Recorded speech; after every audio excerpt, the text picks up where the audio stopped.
85 মধ্যে শাহরু রমাদান আল্লাযী উনজিলা ফীহিল কুরআন, আমি এই কোরআনকে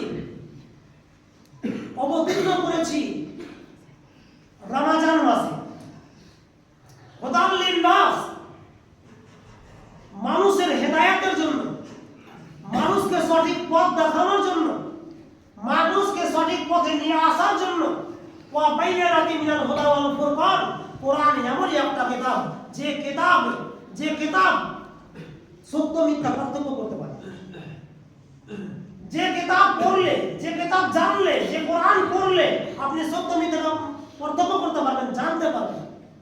এটা মিথ্যা না, এটা সত্য, এটা সত্য না, এটা মিথ্যা, এটা জানতে পারবেন। এই হচ্ছে কোরআন।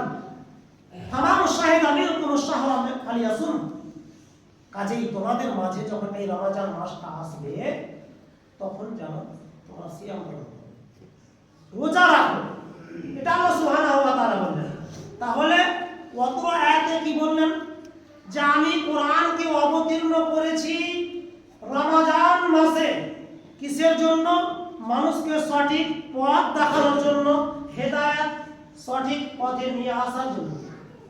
এখন বলেন, আমি আপনাদের সকলকে উদ্দেশ্য করে বলছি, এখানে সকলেই আছেন ভাই বাবাজি। এখন যদি আমি আপনাকে বলি যে কোরআন পড়তে জানেন, 95% মানুষ বলবেন না।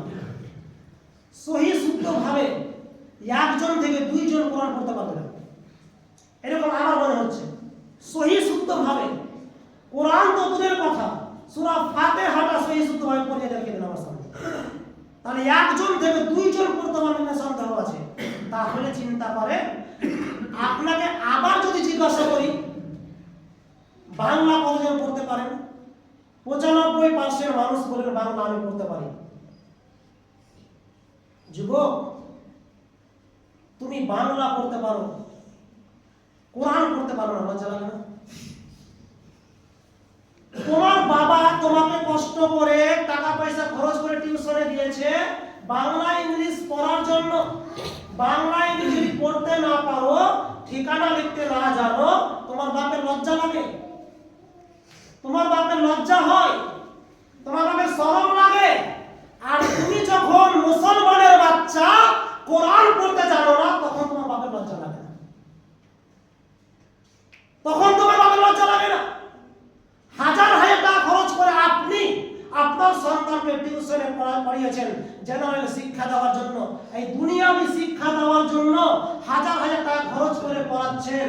আপনার ছেলে রিডিং পড়তে পারে না, বাংলা ইংলিশ ভালোভাবে পড়তে পারে না, ঠিকানা লিখতে জানে না, এই জন্য আপনার লজ্জা হয়। কিন্তু আপনার সন্তান কোরআন পড়তে জানে না, লজ্জা হয় না? যুবক, তুমি বলছো আমি বাংলা পড়তে পারি না, আমার লজ্জা লাগছে, কোরআন পড়তে পারো না, লজ্জা হয় না? এখন যদি তোমাকে বলি ওই খেলোয়াড়ের নাম বলো, অমুক খেলোয়াড়ের নাম বলো, ফাটাফাট ঝরঝর করে বলে দিবা। এখন যদি তোমাকে মুসলিমের বাচ্চা, তোমাকে যদি আমি বলি যে অমুক সাহাবার নাম বলো, অমুক সাহাবীর নাম বলো, আমাদের ইসলামের 4 জন খলিফা, ওই 4 জন খলিফার নাম বলো, তুমি মুসলমান, তুমি জানো না, তুমি খেলোয়াড়ের নাম জানো, তোমার লজ্জা লাগা উচিত, তোমার হায়া ইতস্তবোধ থাকা উচিত, তোমার শরম রাখা উচিত যে তুমি একটা খেলোয়াড়ের নাম জানো, একটা নায়কের নাম জানো, নায়িকার নাম জানো, কিন্তু তোমার ইসলামের যে সাহাবী, খলিফা, নবী, এদের নাম জানো না। তোমার লজ্জা লাগে না? লজ্জা লাগা উচিত, ভাবা উচিত, তোমার বাপকে স্মরণ করা উচিত।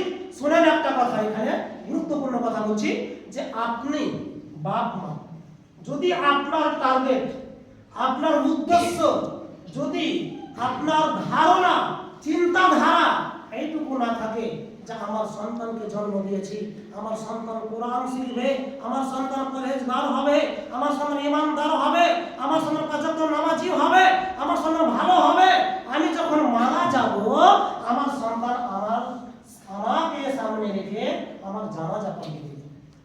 এই যদি আপনার চিন্তাধারা না থাকে তাহলে আপনি বাপই নয়, আপনি বাপই নয়। হ্যাঁ, আপনার যে চিন্তাধারা এটুকু না থাকে, আপনি মাই নয় যে আপনার চিন্তাধারা যদি এইটুকু না থাকে যে আমার সন্তান কোরআন শিখুক, আমার সন্তান পাঁচ ওয়াক্ত নামাজি হোক, আমার সন্তান ইমানদার হোক, আমি যখন মারা যাব আমার লাশকে সামনে রেখে আমার সন্তান জানাজা করবে, এই টার্গেট না থাকে, আপনি বাপ মাই যান, আপনি গার্জেনই নয়, আপনার সন্তানকে আপনি জাহান্নামে ঠেলে দিচ্ছেন।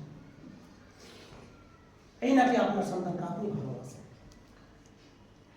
যদিও আমার বিষয়টা ছিল সিয়ামের প্রস্তুতি, কিন্তু কথা বলতে বলতে আমার এমন কথা হয়ে যাচ্ছে যে মানে বক্তব্য বিষয়ে শেষ করতে পারছি না। তো কি বলছেন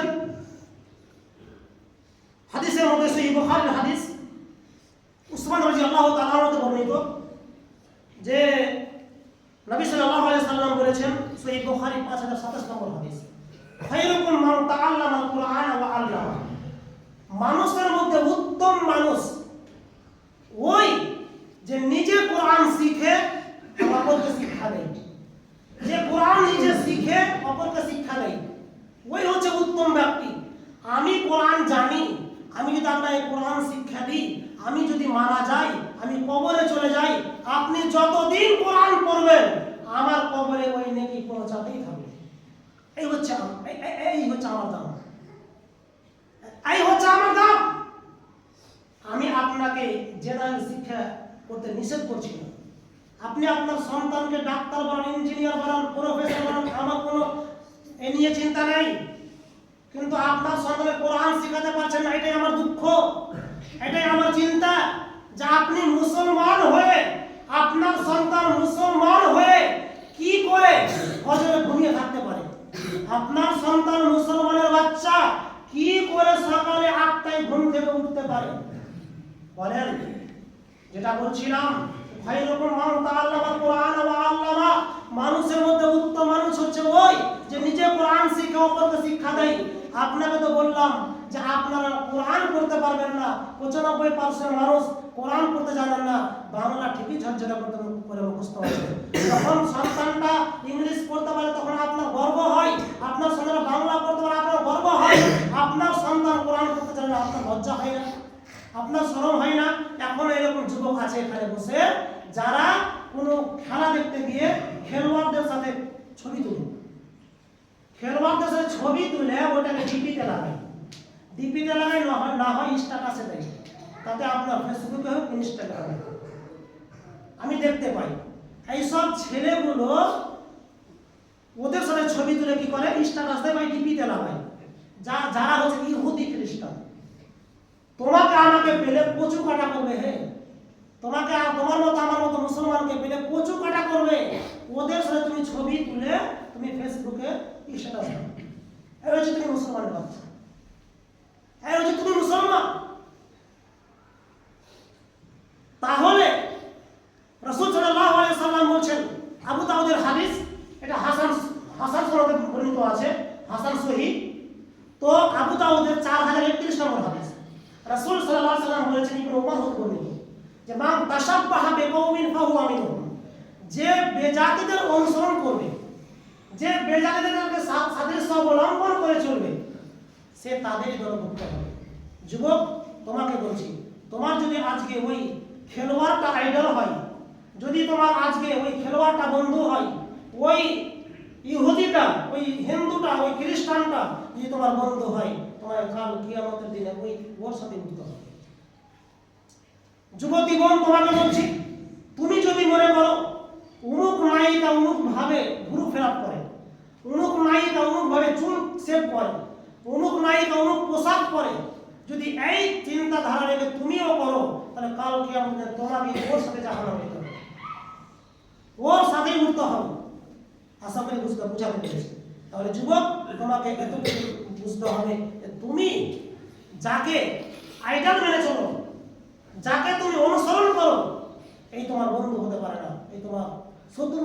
তোমাকে পেলে কচু কাটা করবে, কচু কাটা করবে। সম্মানিত উপস্থিতি, তো যাই হোক, আমার সময় শেষ। আমি যেহেতু সিয়ামের ব্যাপারে বলছিলাম যে সিয়ামের প্রস্তুতি নিতে হবে, রোজার প্রস্তুতি নিতে হবে, আগে থেকেই নিয়ত রাখতে হবে। হাদিসের মধ্যে এসেছে, সহিহ বুখারীর হাদিস, প্রথম নম্বর হাদিস, প্রথম ইন্নামাল আমালু বিন্নিয়াত, নিয়ত ঠিক রাখতে হবে যে আগামীতে সিয়াম সিয়ামের মাস আসছে, রমজান মাস আছে, রোজা রাখবো, নিয়ত ঠিক রাখতে হবে। রমজান মাস চলে এসেছে, দেখি পারলে করবো না হলে করবো না, এই যদি নিয়ত থাকে কোনো কাজ হবে না। এই যদি চিন্তাধারা থাকে কোনো কাজ নেই। নিয়ত ঠিক রাখতে হবে, ভিতরটা পরিষ্কার রাখতে হবে, আগে থেকে প্রস্তুতি নিতে হবে। মানুষ সামান্য ইমান এই দেশে গফির আল্লাহ তাআলা আমি জানি। কোনো ব্যক্তি যদি ইমানের সাথে নেকির আশাতে, ইমানের সাথে ইমান থাকতে হবে, বিশ্বাস থাকতে হবে যে আমি যে কাজটা করছি এই কাজের বাধা বলাতে আমি নেকি অর্জন করব। তো যদি কেউ নেকির আশাতে ইমানের সহিত রমজান মাসে সিয়াম পালন করে, তার পূর্বের সমস্ত গুনাহ মাফ করে দেওয়া হবে। ওমান কামা রমাদান ঈমান ও ইহতিসাবান গুফিরা লাহু মা তাকাদ্দামা মিন যামবি। কোন ব্যক্তি যদি ইমানের সাথে নেকির আশাতে রমজান মাসে তারাবি পড়ে, তারাবি রমজান মাসে তারাবি যেটা আছে ওটা যদি পড়ে, তাহলে তার পূর্বের সমস্ত গুনাহ মাফ হয়ে যাবে। আশা করি বুঝতে পেরেছেন। যাই হোক, আমার সময় শেষ, আমি কথা লম্বা চড়া করছি না, আগামী রমজান মাসের বিষয়গুলো আসবে। তো আমার বক্তব্য এখান থেকে ইতি করলাম। আল্লাহ যেন আমাদের রমজান মাস পর্যন্ত পৌঁছে দেন, আমিন। আল্লাহ যেন আমাদেরকে রমজান মাসে সুস্থভাবে এই রমজান পুরো মাসটা সিয়ামত অবস্থায় কাটার তৌফিক দান করেন, আমিন।